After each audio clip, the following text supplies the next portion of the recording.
Hello guys, welcome to channel. So ఇవాళ అయితే మీరు ఎప్పుడైనా ఇలా లైక్ వడ విత్ మటన్ కర్రీతో తిన్నారా?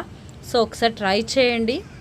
మినపగారెలు అండ్ జనరల్గా చాలామంది నాటుకోడి తింటారు, బట్ మటన్ ఇట్లా గ్రేవీ లాగా చేసుకొని కూడా ట్రై చేయండి. మీకు ఎప్పుడైనా పాసిబుల్ అయితే ఎలా ఉంటుంది చెప్పండి.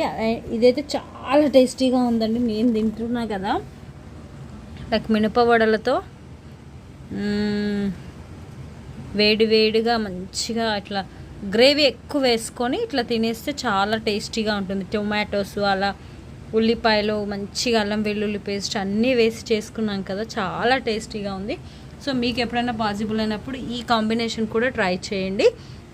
సో ఇవాళ డిన్నర్ అయితే మేము ఇలా తింటున్నాము. మీరు కూడా ఎప్పుడైనా ట్రై చేసి నాకు ఎలా వచ్చిందో చెప్పండి. Thank you so much. ఈ వీడియో నచ్చితే లైక్ చేయండి.